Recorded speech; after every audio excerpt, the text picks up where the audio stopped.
Hello everyone, कैसे हैं आप लोग। आशा करता हूं कि आप लोग एकदम स्वस्थ होंगे। आज मैं आप लोगों के लिए लेकर के आया हूं एक नया चैप्टर। आज आप लोग पढ़ेंगे अक्षरों का महत्व। जैसा कि आप देख पा रहे हैं, आपकी स्क्रीन पर दिख रहा है अक्षरों का महत्व। तो ये अक्षर क्या है, इसका हमारे जीवन में क्या महत्व है, ये अक्षर कहाँ से आए, इन अक्षरों के बारे में लोगों की पूर्व धारणाएं क्या हैं, लोग इसके बारे में क्या क्या सोचते रहे हैं, क्या जो वर्तमान में हम अक्षरों का प्रयोग कर रहे हैं प्रारंभ में भी इसी प्रकार के अक्षर थे या इसमें कोई परिवर्तन था। आज सभी जानकारियां हम इस पाठ के अंतर्गत पाएंगे। अब आगे पाठ शुरू करते हैं। अक्षरों की कहानी। अक्षरों की कहानी पाठ है। अक्षरों की कहानी क्या है, आगे दिया जा रहा है। यह पुस्तक अक्षरों से बनी है। जिस पुस्तक को आप पढ़ रहे हैं यह 5वां चैप्टर है। इसके पहले 4 चैप्टर आप पढ़ चुके हैं। तो उन 4 चैप्टर्स में और इस चैप्टर में भी, इस पाठ में भी सबसे मूल बिंदु क्या है, सबसे मुख्य चीज क्या है, आप पढ़ चुके होंगे। अब यह भी ध्यान दीजिए कि इस पुस्तक में अगर अक्षर नहीं होता तो यह पुस्तक हमारे किसी काम की थी क्या, नहीं थी। तो यह पुस्तक अक्षरों से बनी है। सारी पुस्तकें अक्षरों से बनी हैं। विभिन्न विषयों की पुस्तक आप पढ़ते हैं, उन सभी विषयों की पुस्तक किससे बनी होती है, अक्षरों से ही बनी होती है। तरह तरह की पुस्तकें, तरह तरह के अक्षर, तरह तरह के अक्षर मतलब आप लिपियों के बारे में समझिए। विभिन्न लिपियां हैं। अब जो विषय आप पढ़ रहे हैं हिंदी, उसकी लिपि है देवनागरी। अंग्रेजी की लिपि है रोमन। उर्दू की लिपि है फारसी। पंजाबी की लिपि है गुरमुखी। आदि आदि विभिन्न विषयों की, विभिन्न भाषाओं की जो है, विभिन्न भाषाओं की अलग अलग लिपि होती है। ठीक है, विषयों की नहीं कह सकते हैं, भाषाओं की। दुनिया में अब तक करोड़ों पुस्तकें छप चुकी हैं। जी हाँ, ध्यान देने योग्य बात है कि आज आप जान रहे हैं हर तरफ जहां भी आप जाएं देखें बहुत से पुस्तकें गजी पड़ी हुई हैं। आपके घर में आपके पिछले क्लास की पुस्तक, आपके घर में कोई बड़ा भाई है, चाचा है, पापा है, उनकी पुरानी पुस्तकें आपको मिल जाएंगी पढ़ने को। इसका मतलब क्या है, ये पुस्तकें छपी हैं तभी तो आपको मिल रही हैं, और ये अमर हो चुकी हैं, है ना, क्योंकि ये छप चुकी हैं। हजारों पुस्तकें रोज छपती हैं, रोज छपती हैं पुस्तकें, आप तक पहुंचती हैं पुस्तकें। जो आपकी आवश्यकता होती है उसको आप लेते हैं, नहीं होती है नहीं लेते हैं, कोई दूसरा आवश्यक समझता है उसको लेता है। तरह तरह के अक्षरों में हजारों की तादाद में रोज ही समाचार पत्र छपते हैं। समाचार पत्र क्या, न्यूज़पेपर, अखबार छपते हैं। तादाद मतलब संख्या, तादाद मतलब क्या हुआ, संख्या। ठीक है, तादाद शब्द है, उसका अर्थ होगा संख्या, ध्यान रखिएगा। फिर रोज ही समाचार पत्र छपते हैं। इन सब के मूल में क्या है, अक्षर है। इन सब के मूल में अक्षर।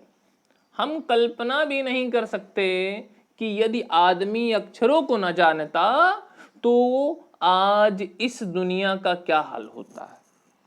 अगर आप अक्षरों को ना जानते तो आज जितनी सरलता से अपने भावों को एक दूसरे को लिख भेजते हैं, क्या लिख पाते, नहीं, यह संभव नहीं था, क्योंकि बिना अक्षर के हम अपने भावों को सरलता से अस्थायित्व तो कहां प्रदान कर पाते। मौखिक भाषा भी है, लेकिन मौखिक भाषा क्या है, अस्थायी नहीं है। और अक्षर जो होते हैं वह प्रमाणित माने जाते हैं, स्थायी माने जाते हैं, है ना। कभी कोई बात होता है, कोई कहता है तो कहता है क्या प्रमाण है, अब वह कहे आके कि हाँ मैंने ही कहा, तभी माना जाएगा। और अगर लिख दिया गया है तो कोई भी उसको मान सकता, उसकी प्रामाणिकता सिद्ध हो जाती है। तो अक्षर ही तो हैं, अक्षर प्रमाणित होते हैं। प्रमाणिक होते हैं और अस्थायी होते हैं। कोई कह सकता है कि, आगे पढ़ रहा हूं, कोई कह सकता है कि हम अक्षरों को अनादिकाल से जानते हैं, अक्षरों का ज्ञान हमें किसी ईश्वर से मिला है।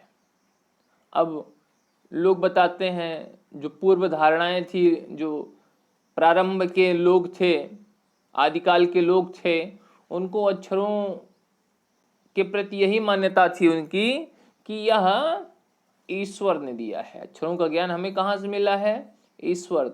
यहाँ देख रहे हैं आप, ये अक्षर किस तरह से बन रहे हैं? संकेत, चित्रात्मक। इन चित्रों के माध्यम से ही जो है अक्षरों के बारे में पता लगता था। आगे ये चित्र देख पा रहे हैं, शिकार का दृश्य है मध्य भारत में, इसके बारे में चर्चा है।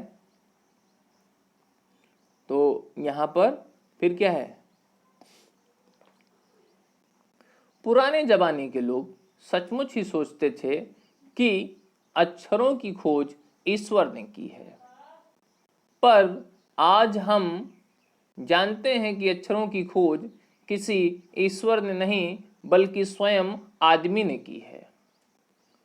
अब तो हम यह भी जानते हैं कि किन अक्षरों की खोज किस देश में किस समय हुई। हमारी यह धरती लगभग 5 अरब साल पुरानी है। बहुत साल पुरानी है आपकी धरती। 2-3 अरब साल तक इस धरती पर किसी प्रकार के जीव जंतु नहीं थे। अब जीव जंतु नहीं थे तो अक्षरों की आवश्यकता ही किसको थी? नहीं थी। फिर करोड़ों साल तक केवल जानवरों और वनस्पतियों का ही इस धरती पर राज्य रहा। अब आप सोच सकते हैं, जानवरों और वनस्पतियों ने भी लिखना पढ़ना तो सीखा नहीं। फिर आदमी ने इस धरती पर कोई 5 लाख साल पहले जन्म लिया। अब जन्म लेते ही तो अक्षर आए नहीं होंगे, इसका मतलब जन्म लिया होगा, कुछ समय तक तो ऐसे ही काम चला होगा, फिर धीरे धीरे आवश्यकता हुई होगी, फिर आवश्यकता हुई होगी तो आविष्कार हुआ होगा, क्योंकि आवश्यकता ही आविष्कार की, जी हाँ, जननी होती है। धीरे धीरे उसका विकास हुआ। कोई 10,000 साल पहले आदमी ने गांव को बसाना शुरू किया। गांव बसे, वह खेती करने लगा, वह पत्थरों के औजारों का इस्तेमाल करता था। फिर उसने तांबे और कांसे के भी औजार बनाए, इन धातुओं का प्रयोग करने लगा, तांबे का, कांसे का, मतलब विकास हो रहा है। ठीक है, इस तरह से प्रागैतिहासिक मानो। प्रागैतिहासिक क्या है? प्रागैतिहास मतलब इतिहास के पहले, ठीक है, मतलब जिसका लिखित कोई आंकड़ा उपलब्ध नहीं होता है, उसके पहले का जो इतिहास है उसको हम प्रागैतिहास कहते हैं। प्रागैतिहासिक मानव ने सबसे पहले चित्रों के जरिए अपने भाव व्यक्त किए, जैसे पशुओं, पक्षियों, आदमियों आदि के चित्र। इन चित्र संकेतों के बाद में भाव संकेत, क्या है? भाव के संकेत अस्तित्व में आए। अस्तित्व मतलब उपस्थित हुए, ऐसा कह लें, है ना, जानकारी में आए।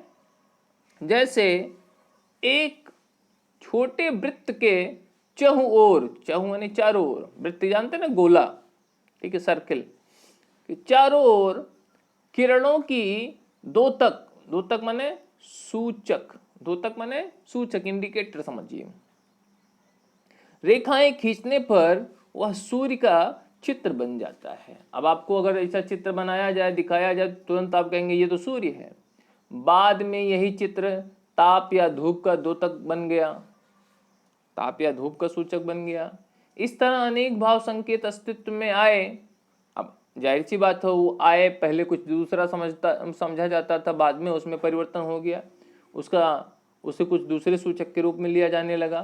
तब जाकर काफी बाद में आदमी ने अक्षरों की खोज की। अक्षरों की खोज के सिलसिले को शुरू हुए मुश्किल से 6,000 साल हुए हैं। केवल 6,000 साल, आश्चर्य की बात है ना। इसका मतलब 6,000 साल के पहले अक्षरों का ज्ञान किसी को नहीं था। आगे आप देख पा रहे हैं, ये चित्र है, चित्र के माध्यम से दर्शाया गया मध्य अमेरिका के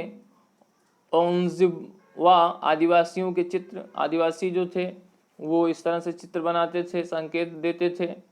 दाईं ओर से बाईं ओर को क्रमशः आप देखिए, क्या है, तूफान का देवता जो सारे आकाश को घेरता है।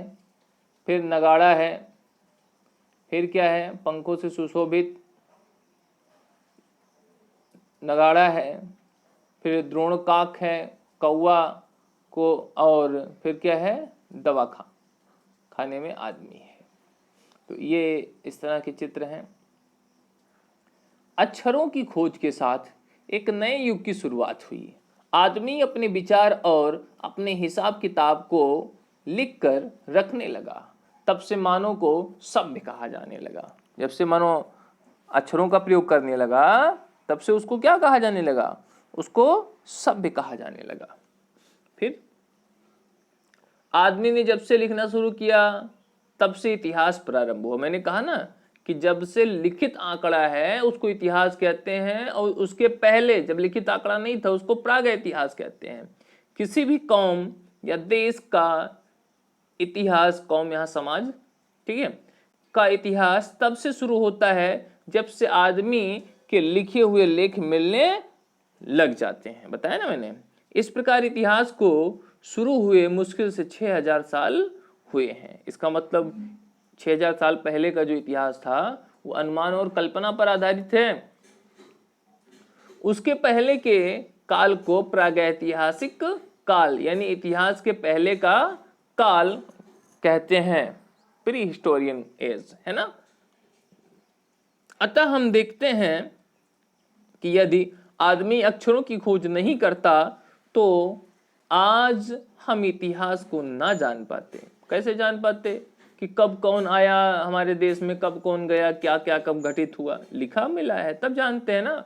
नहीं, कल्पनाओं पर आधारित होता तो ऐसा कदम माना जाता है, तो माना जाता है, लोग ज्यादा विश्वास नहीं कर पाते।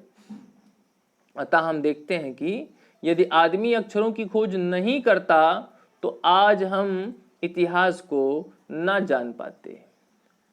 हम यह ना जान पाते कि पिछले कुछ हजार सालों में आदमी किस प्रकार रहता था, क्या क्या सोचता था, कौन कौन राजा हुए इत्यादि। ये सब कौन बता रहा है हमको? इतिहास बता रहा है ना। इतिहास के मूल में क्या है? अक्षर ही तो है। अक्षरों की खोज मनुष्य की सबसे बड़ी खोज है, सबसे बड़ी उपलब्धि है अक्षरों की खोज।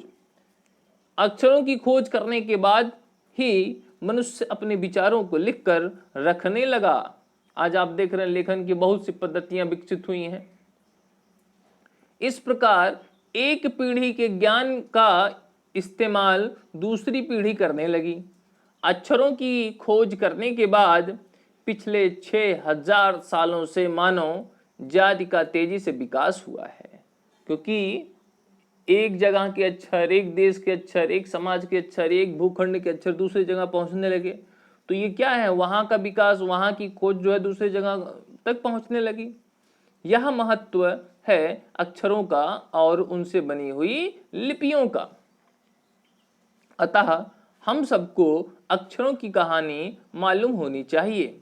आज जिन अक्षरों को हम पढ़ते या लिखते हैं वे कब बनाए गए, कहाँ बने और किसने बनाए, यह जानना जरूरी है।